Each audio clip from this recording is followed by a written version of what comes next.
តោះបងប្អូនណាខ្លះដែលគាត់អត់ទាន់ចេះបង្កើតជាមួយនឹងរូប sticker បែបនេះណាអញ្ចឹងមួយរយៈនេះឃើញ viral មែនតើនៅក្នុងបណ្ដាញសង្គមរបស់យើងអញ្ចឹងនៅក្នុងវីដេអូមួយនេះគឺខ្ញុំនឹងធ្វើការបង្ហាញអ្នកនរគ្នាអំពីរបៀបបង្ការចូលទៅបង្កើតរូបភាពបែបនេះឲ្យបានក្នុងទូរស័ព្ទដៃអញ្ចឹងណាអូខេអញ្ចឹងគឺដំបូងអ្នកគ្នាគាត់ទៅចូលក្នុងកម្មវិធី ChatGPT មកបើសិនជាអ្នកគ្នាអត់ទាន់ download ទេអ្នកគ្នាធ្វើការ download មកឬក៏ចូលក្នុង website ក៏បានដែរតែខ្ញុំប្រើជាមួយនឹងកម្មវិធី ChatGPT ចុះអ្នកគ្នាស្រួលឥឡូវយើងពីរបៀបការបង្កើតរូបភាពបែបនេះអ្នកគ្នាអត់ពិបាកទេដើម្បីអ្នកគ្នាបង្កើតបានអ្នកគ្នាអាច copy from នៅខាងក្រោមនៅវីដេអូហ្នឹងទៅដែលខ្ញុំដាក់នៅខាងក្រោម description ហ្នឹងអ្នកគ្នា copy យកទៅអូខេអញ្ចឹងពីរបៀបការបង្កើតអ្នកគ្នាគ្រាន់តែចូលមកក្នុងកម្មវិធី ChatGPT ហើយអ្នកគ្នានឹងឃើញជាមួយនឹងរូបសញ្ញាបូកនេះបាទរូបសញ្ញាបូកនេះមកអ្នកចុចលើហ្នឹងមកបន្តទៀតអ្នកគ្នាគាត់ធ្វើការជ្រើសរើសជាមួយនឹងរុញរូបថតអ្នកកន្លែង photo នេះបាទខ្ញុំចុចលើហ្នឹងទៅបាទបន្តទៀតអ្នកគ្នាធ្វើការជ្រើសរើសរូបភាពដែលបងប្អូនចង់ដាក់អញ្ចឹងណាខ្ញុំដាក់រូបភាពរបស់ខ្ញុំមួយនេះបន្តទៀតខ្ញុំនឹងធ្វើការចុចបញ្ចូលមក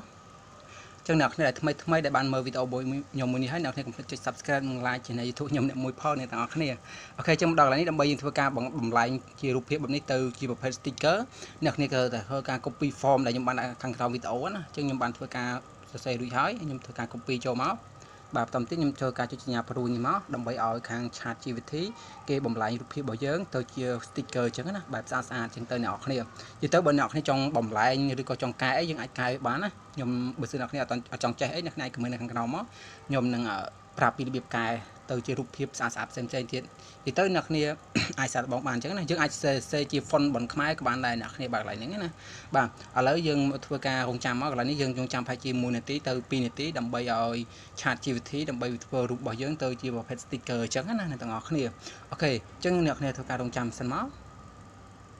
អូខេអញ្ចឹងយើងបន្ទាប់ពីក្រោយរងចាំប្រហែលជា2នាទីឥឡូវយើងបានរូបភាពបែប cute ហើយស្អាតអញ្ចឹងអ្នកគ្នាអាចសាកល្បងធ្វើបានដោយចេញមកបែបហ្នឹងអ្នកគ្នាហើយយើងអាចដាក់រូបភាពអីក៏បានដែរដើម្បីវាចេញបំលែងទៅជារូបភាពស្អាតបែបហ្នឹងអញ្ចឹងណាអូខេអញ្ចឹងវីដេអូពីរបៀបបង្កើតរូបភាព sticker បែបហ្នឹងគឺមានតែប៉ុណ្្នឹងឯងអ្នកគ្នាសម្រាប់ការចែកម្លែកបើសិនអ្នកគ្នាមានចម្ងល់ឬក៏ចង់ចេះធ្វើអីថ្មីទៀត